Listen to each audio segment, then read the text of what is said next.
வணக்க மக்களை, சட்டமன்ற மிக முக்கியமான செய்தி ஒன்று வெளியாகி இருக்கிறதா?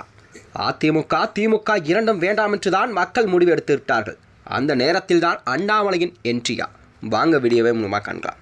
அதாவது இந்த தமிழக அரசியல் வரலாற்றிலே ஒரு பாரம்பரிய திராவிட கட்சிகளுக்கு மாற்றாகத்தான் ஒரு புதிய சக்தி ஒன்று வராதா என்று மக்கள் எல்லாம் இயங்கிக் கொண்டிருக்கிற நிலையில்தான் ஒரு இக்கட்டான காலகட்டத்தில் அதாவது பாஜகவின் முன்னாள் மாநில தலைவர் அண்ணாமலை அவர்கள் புதிய அரசியலில் என்ட்ரி கொடுத்திருக்கிறார்.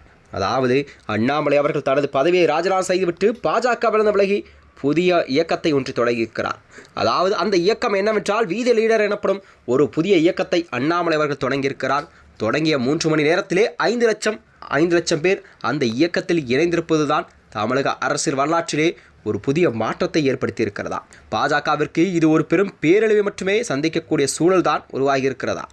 அதாவது தமிழகத்திலே பாஜக கால் ஊன்ற வேண்டுமென்றால் அதுக்கு அண்ணாமலையின் ஆதரவு என்பது மிக அவசியமான ஒன்றாகத்தான் பார்க்கப்பட்டு வந்தது. இந்த நிலையில்தான் அண்ணாமலையின் விலகல் என்பது பாஜகவிற்கு கண்டிப்பாக மிகப்பெரிய ஒரு தேர்தல் தோல்வியாக பார்க்கப்பட்டு வருகிறது. அதாவது லஞ்சம், ஊழல், வாரிசு அரசியல் போன்ற காரணங்களால் தான் அண்ணா திராவிட முன்னேற்றக் கழகம் மற்றும் திராவிட முன்னேற்றக் கழகம் ஆகிய 2 கட்சிகள் மீது மக்கள் எல்லாம் கடுமையான அதிருப்தியில் இருந்து வந்திருக்கிறார்கள்.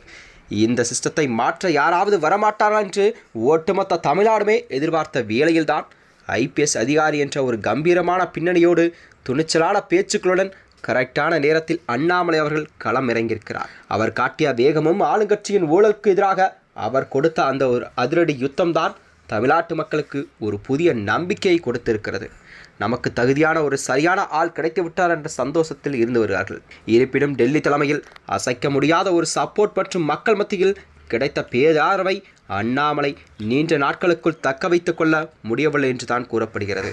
அதற்கு மிக முக்கிய காரணம் வெளியிலிருந்து எதிரிகளை விட அவரது சொந்த கட்சியில் சேர்ந்த சீனியர் தலைவர்கள்தான் அவருக்கு பின்னால் இருந்து குளிதோடிவதும் பாஜகவின் பாரம்பரிய மூத்த நிர்வாகி மதிக்காமல் தன்னிச்சையாக முடிவுகளை எடுத்ததும் தான் கட்சியின் தனிநபர் பிம்பத்தை நோக்கி மட்டுமே நகர்ந்திருக்கிறது.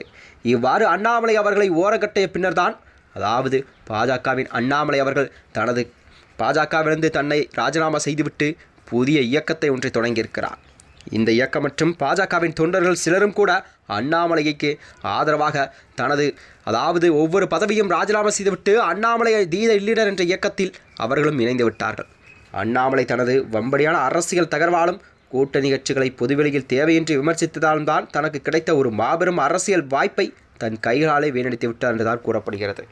இவ்வாறு இருக்கையில் தான் பாஜகவின் அடுத்த கட்ட நகர்வு என்னவாக இருக்கும், அண்ணாமலை அவர்களை மீண்டும் கட்சிகள் இணைப்பது குறித்தான பேச்சுக்கள் எல்லாம் பாஜகவின் டெல்லி தலைமையிடம் பேச்சுவார்த்தை நடைபெற்றுவதாகவும் கூறப்படுகிறதா. அது மட்டுமின்றி அண்ணாமலை அவருக்கு மத்தியில் முக்கிய பதவி கண்டிப்பாக கூடிய விரைவில் வழங்கப்படும் என்ற செய்தியெல்லாம் அரசியல் வட்டாரத்தில் பேசப்படுகிறதா. மேலும் இது போன்ற வீடியோக்களை தெரிந்து கொள்ள நமது சேனலை மறக்காமல் சப்ஸ்கிரைப் செய்து கொள்ளும். நன்றி, வணக்கம்.